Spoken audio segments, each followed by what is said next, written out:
Buongiorno, eccoci al nostro Focus, l'appuntamento quotidiano con l'informazione. Oggi torniamo a parlare dell'Etna, sappiamo che appunto già ce ne siamo occupati sia nei nostri telegiornali sia in altri appuntamenti. Oggi vorremmo puntare l'attenzione su un sistema di rilevamento precoce delle eruzioni, proprio ETNAS, voluto e ideato dall'Istituto Nazionale di Geofisica e Vulcanologia di Catania, ma non solo di questo, anche di tutela del territorio, perché l'Etna non è solo appunto le eruzioni, il vulcano, anche le polemiche che ci sono state in questi giorni, ma è anche tutela del territorio.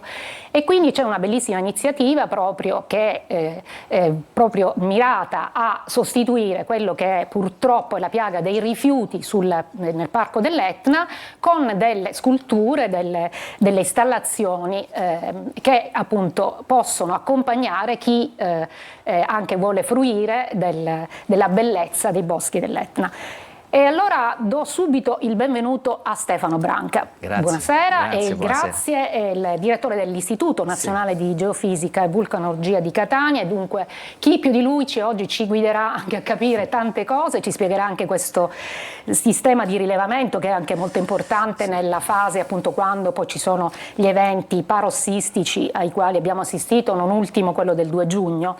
E do anche il benvenuto e ringrazio a Chiara Trifilò. La vedo, eccola, grazie per essere con noi, è presidente dell'associazione Chiaria, che appunto anche lei ha ideato questo percorso appunto nel Parco dell'Etna, questo percorso molto particolare, ne parleremo e lo scopriremo insieme. Intanto partirei da lei, Stefano Branca, intanto la situazione di oggi anche per informare chi ci ascolta.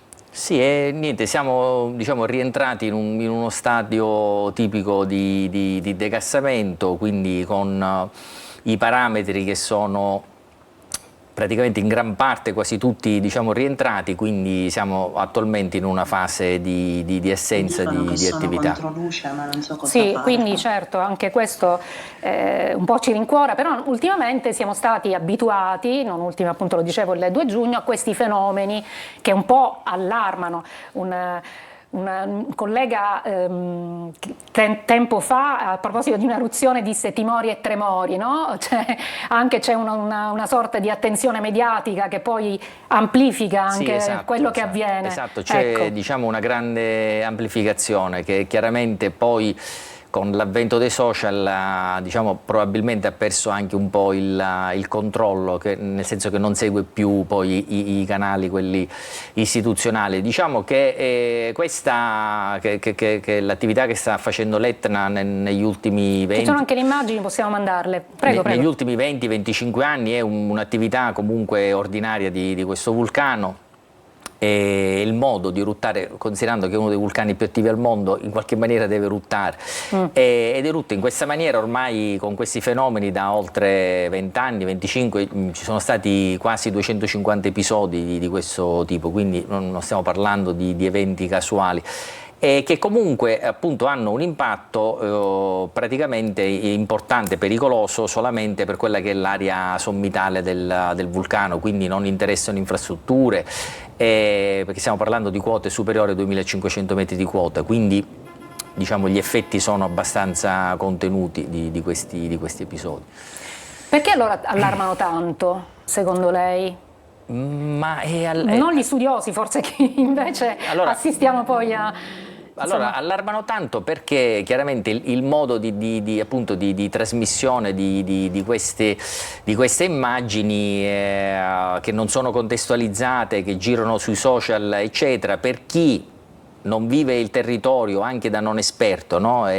Chiaramente crea, non riesce a contestualizzare l'episodio e quindi vedono solamente gente che scappa e queste nubi che si sviluppano, che probabilmente sono anche a grosse distanze in base alle riprese, e creano il panico. Oggi per esempio io ho dovuto rispondere a un giornalista polacco che mi chiedeva se c'erano problemi lì in Polonia a causa di questa nube, quindi sfioriamo il ridicolo, ho avuto anche difficoltà a rispondergli. È chiaro che comunque diventa un meccanismo perverso questa cosa qua, perché se si preoccupano anche i polacchi siamo appunto in un mondo globalizzato, anche quello diventa l'Etna ci fa anche, diventa anche quella Ma io invece le chiederei anche, è importante, interessante e utile questo ETNAS, no? Esatto. Che poi è un acronimo, cioè voglio dire, ce lo spieghi sì. un po' lei e soprattutto cerchi anche di divulgarlo, ecco, sì, lei allora, è un divulgatore anche, non solo uno studioso, quindi anche farlo capire l'importanza di questo strumento. Allora, questo è un grandissimo risultato scientifico della comunità catanese ed è proprio un fiore all'occhiello dell'ente, dell'istituto a livello mondiale, perché siamo l'unico osservatorio al mondo che ha un sistema di allertamento precoce automatizzato per proprio questi fenomeni qui, per i fenomeni diciamo esplosivi.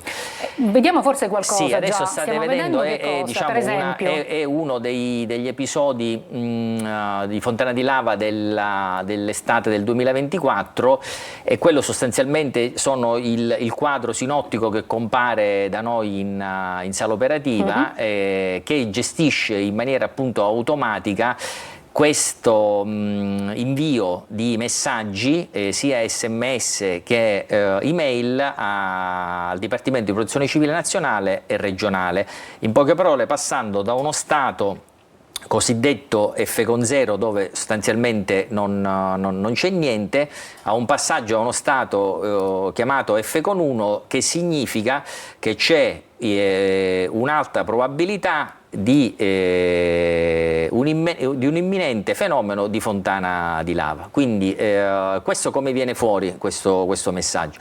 Questo messaggio viene fuori da una serie di singoli sistemi di allerta che all'Osservatorio Etneo abbiamo sviluppato a partire dalla fine degli anni 90 su singoli segnali, proprio perché c'è un record continuo di eruzioni, quindi si possono fare un sacco di analisi statistiche sui segnali.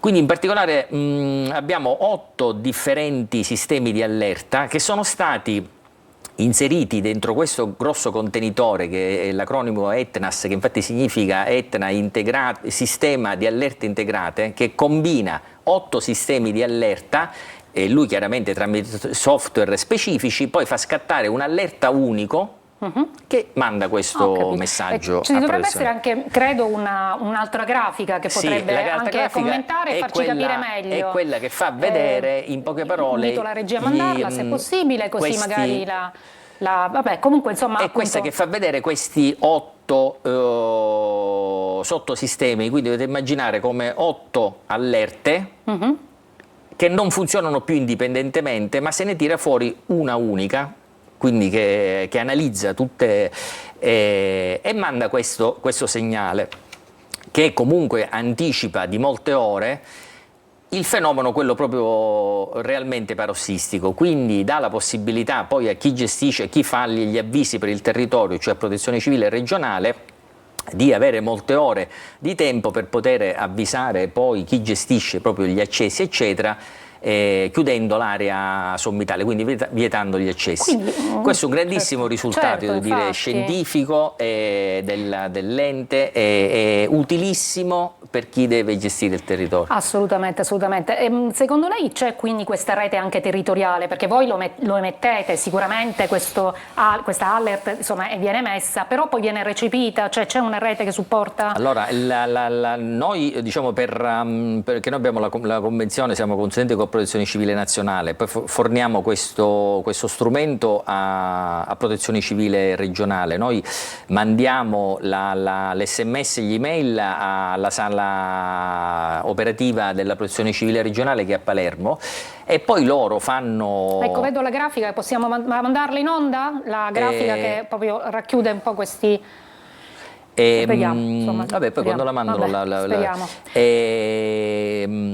Quindi la sala operativa di Palermo di Protezione Civile regionale poi fa un avviso cosiddetto regionale che manda ai sindaci e penso anche agli operatori turistici che poi sono quelli del versante sud e del versante nord, perché poi le vie d'accesso, dove indicano questo passaggio di stato da F con 0 a F con 1 e quindi loro cambiano il passaggio di stato dell'allerta locale, lo fanno passare a un livello superiore e danno indicazione di chiudere, diciamo, la zona sommitale, e quindi di conseguenza bloccano le escursioni Certo. e poi quando si ritorna a F con 0 quindi appunto si dà la io le dico possibilità. le differenze enormi che sono state per il passato. Nel passato, quando non c'era questo sistema di allertamento, era tutto fatto in maniera più soggettiva, nel senso che noi mandavamo i comunicati saloperativa e appena succedeva qualche cosa, diciamo, di solito si chiudeva l'accesso alla zona sommitale, però poi non c'era una chiusura. Perché non c'era un meccanismo, quindi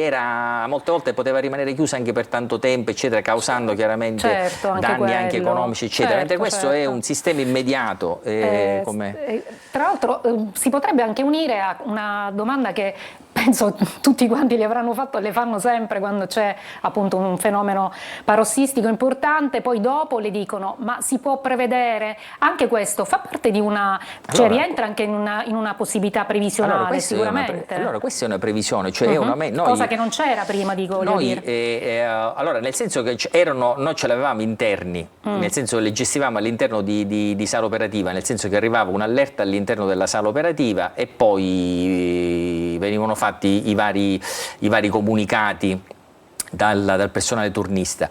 Questa è stata ufficializzata perché nel momento in cui Protezione Civile l'ha presa in carico dopo anni e anni di test per vedere, diciamo, i risultati, no? Sì, certo. Per i falsi allarmi, eccetera, ecco, questo è uscita benissimo. Lì si vedono, allora ce lo commenti lei, così appunto possiamo... No, però volevo chiudere questo punto. Sì, chiuda e poi magari commentiamo.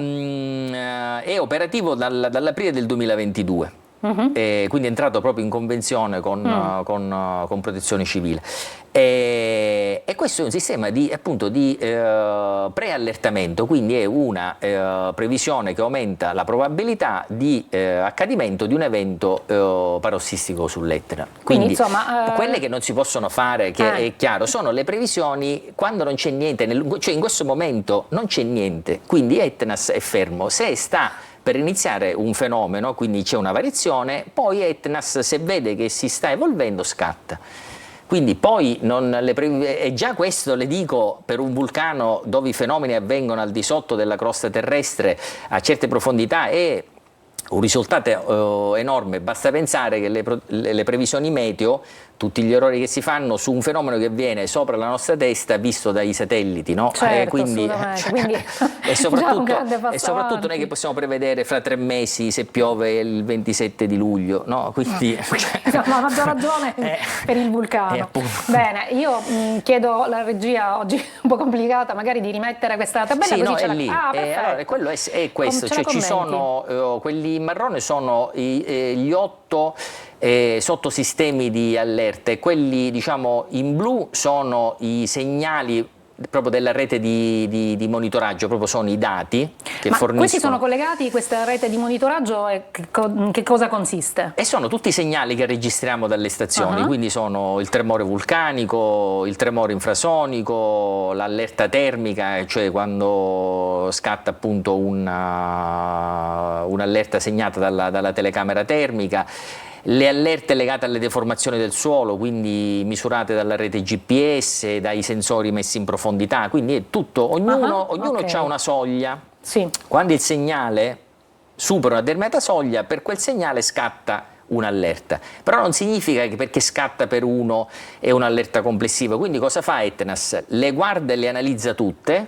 e poi a quel punto, quando tutte hanno superato dei determinati, e scatta l'uno. Ok, quindi insomma allora ho semplificato perché è un sistema complicatissimo, infatti, più facile però di così. Speriamo di averlo fatto capire, no? Insomma, anche a noi profani sembra invece chiaro. Comunque, e soprattutto l'utilità. Allora è una grande eccellenza, le ripeto, dell'Osservatorio Etneo, dell'Istituto Nazionale di Geofisica e Vulcanologia, che è l'unico sistema di preallerta che c'è attualmente in un osservatorio vulcanologico al mondo. Che è operativo, quindi ufficiale. Certo, assolutamente. Poi, gli altri sono tutti sperimentali. In un vulcano così imprevedibile, Dinamico, perfetto, no, non è imprevedibile ma è dinamico, sì, giusto? sì, assolutamente. Vabbè, insomma, lei è lo studioso, noi ci approcciamo così alla conoscenza e soprattutto alla passione per l'Etna. A questo punto, Chiara Trifilò, la passione, l'amore per il territorio, per questo parco dell'Etna, e voi siete stati veramente anche testimoni, no, di che cosa? Con la vostra iniziativa, un po' ce la racconti perché è molto molto interessante. Tra l'altro abbiamo anche delle immagini che ci avete mandato. Non la sentiamo, dovrebbe attivare l'audio. Il suo audio? Perché no, l'audio... Oh, perfetto, ok, ora la sentiamo. Ecco, Benissimo, grazie, ecco. grazie. Allora, intanto vi ringrazio per averci coinvolti. Siamo felicissimi di poter raccontare anche questo aspetto del vulcano. Per noi devo dire che giorno 2, quel parossismo sono stati quasi fuochi d'artificio per l'inaugurazione del nostro sentiero, quindi sentire il borbottio, una coincidenza. L'Etna che cantava e che sembrava proprio essere felice e scoppiettante per questa nostra iniziativa, insomma l'abbiamo vissuto dalla terra di mezzo come uno spettacolo straordinario che ha arricchito l'inaugurazione di questo sentiero Madre Terra che abbiamo realizzato grazie al sostegno della Fondazione CDP in un luogo straordinario, appunto una terra di mezzo dell'Etna che è il territorio di Trecastagni, perché noi gestiamo insieme al Consorzio Il Nodo di Catania un punto base per l'escursionismo, Casa della Capinera, che era un luogo però deturpato da rifiuti, da discariche abusive, che aveva perso completamente la sua memoria, perché ricordiamoci che l'Etna non è solo la bellezza delle sue eruzioni, la bellezza dei suoi spettacoli, l'andare in cima, ma sappiamo che la montagna è bella, grande, ricca e ha anche degli aspetti che riguardano la sua storia, la storia dell'uomo legata al territorio, luoghi bellissimi anche nella terra di mezzo che parlano di cultura e vanno valorizzati per un turismo lento, per un turismo consapevole, per un turismo culturale.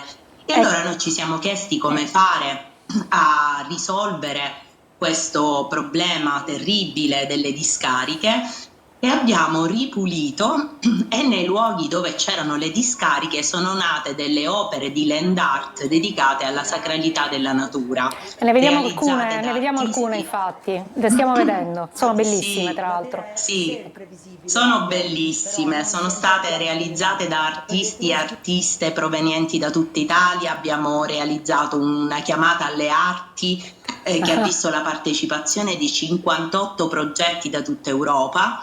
Ne sono stati selezionati 5.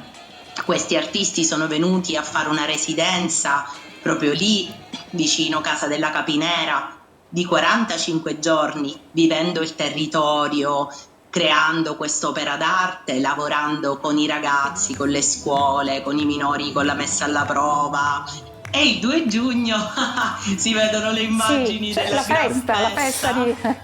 la festa che insomma è stata una festa incredibile perché è stato proprio, sembravamo pulsare come il magma e nonostante la lunga strada da fare a piedi eravamo oltre 1000 persone di tutte le età, dai neonati agli anziani.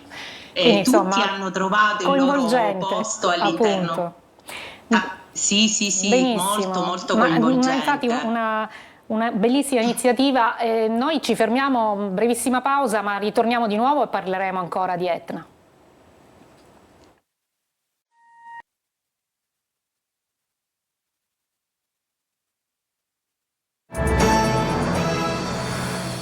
Eccoci in studio, parliamo di Etna. Stefano Branca sentiva tutto quello che attorno all'Etna certo. Si vive, no? Che è anche lei lo scienziato, cioè quindi la razionalità, poi c'è anche l'irrazionalità legata alla montagna. Da scienziato io le dico invece Sull'Etna gli studi che si fanno, perché si continua, penso che sia una materia che non finisce mai per voi, no? Cioè Certo. continua a essere motivo di interesse. Certo, assolutamente. L'Etna ha questa grande caratteristica che appunto è un laboratorio naturale per sperimentare nuove tecniche di monitoraggio, nuovi studi scientifici, proprio per la sua caratteristica, cioè il fatto che è facilmente approcciabile, perché comunque fa tante eruzioni però le fa piccole, quindi non è pericoloso, quindi in più diciamo ti permette di fare tantissime analisi, perché i fenomeni proprio avvengono e quindi li studi in tempo reale. E quindi si sperimenta tantissimo. In questi anni proprio i progetti di ricerca sono aumentati in maniera esponenziale, i finanziamenti a Catania, abbiamo tantissimi finanziamenti su questo, che sono finanziamenti europei eccetera, perché abbiamo una classe di ricercatori di alto livello. Ora per esempio una delle frontiere è l'utilizzo dell'intelligenza artificiale per l'analisi di questi dati sì, certo. E poi per esempio l'utilizzo delle fibre ottiche per il monitoraggio, e poi stiamo provando ad avere un finanziamento per un grosso progetto di perforazione fino a 3 km di profondità nel versante orientale del vulcano, proprio per fare sperimentazione qui proprio a livello altissimo. Quindi da questo punto di vista anche siamo veramente Sì, infatti insomma, è sempre un cantiere aperto, no? Assolutamente. Anzi, addirittura sentivo che l'altro giorno c'erano dei robot che venivano introdotti nella grotta dei Lamponi, credo, che poi dovevano andare anche addirittura sulla Luna, li stavano sperimentando lì. È un laboratorio scientifico proprio a cielo aperto, dove si può fare sperimentazione in tutti i campi, dall'astrofisica appunto alla sperimentazione di strumentazioni, e anche appunto per osservazioni planetarie da tutti i punti di vista. Sì, appunto, è sempre una... Ma senta, invece lei, vabbè, la studia da scienziato, però nello stesso tempo c'è anche un impatto emotivo. Qual è la soglia? Perché ovviamente, insomma, dinanzi a questa, ora l'abbiamo sentito con Chiara Trifilò, no? Per chi fruisce della montagna in un altro modo, lei la studia, però nello stesso tempo lo studioso è anche attratto, no? Da quello che poi è anche... No, ma io penso gran parte delle persone che fa questo mestiere inizia per passione. Io ho iniziato proprio per passione da ragazzino, quindi diciamo c'è sempre la doppia visione, quella appunto scientifica e quella proprio dell'appassionato dei fenomeni naturali, comunque del paesaggio eccetera. Poi io ormai da tantissimi anni mi occupo invece proprio degli aspetti proprio culturali, storici, quindi di divulgazione, come ha detto prima, relativo proprio alla storia di questo vulcano, quindi diciamo che gli interessi sono molteplici, quindi ci sono i momenti in cui viene affrontato, poi con la direzione le devo dire che diventa un po' più impegnativo, perché sono responsabilità comunque grosse, quindi purtroppo la parte di passione si mette un attimo da parte, però appena finirò burocratica, no? Burocratica di responsabilità che sono certo, ovviamente. Però poi ritornerà quella con la vecchiaia, ritornerà quella diciamo originaria di quando da ragazzo, diciamo, sì, esatto, infatti. Chiara Trifilò, passione pura per questa montagna che da sempre insomma ci accompagna, la nostra vita, penso che sia per noi che ci abitiamo proprio vicini, insomma è inscindibile dalla nostra esperienza, dal nostro modo di vivere. Quali sono altre iniziative? Questa vabbè è già stata così inaugurata e andrà avanti e resterà. Le installazioni resteranno permanenti? Certo, sì, assolutamente, è un sentiero permanente. Ci tengo a invitare a questo punto il dottor Branca a venirci a trovare per tenere Senz'altro viva questa biofilia e questo rapporto anche emozionale e passionale con l'Etna, perché è assolutamente importantissimo, anche perché sull'Etna, oltre a poter fare delle sperimentazioni di tipo scientifico, è possibile fare delle sperimentazioni di tipo sociale, che riguardano l'ecologia affettiva, che riguardano il nostro benessere, che riguardano il diritto universale delle persone, al di là di ogni abilità, di poter vivere queste emozioni in maniera forte, che significa anche sperimentare un tipo diverso di turismo, che è quello che stiamo facendo noi, che è proprio un turismo che passa dalle emozioni, che passa dalla cultura, che passa dallo stare insieme. Quello è un luogo, tra l'altro, di memoria verghiana, si chiama Casa della Capinera proprio perché su Monte Ilice Verga ambientò il suo primo romanzo, quindi ci sono tutti degli aspetti in cui la natura diciamo, diventa una cosa sola con l'arte, con l'antropologia, con la cultura, e diventa qualcosa di ancora più esplosivo, oso dire, come esperienza viva che si può fare sul territorio, e quindi invitiamo tutti quanti veramente a venirci a trovare. Grazie, perché è veramente un'esperienza anche quella che ci permette di fare l'Etna. Continueremo sicuramente ad occuparcene. Ringrazio intanto Stefano Branca e Chiara Trifilò, e ringrazio anche chi ci ha ascoltato. Alla prossima.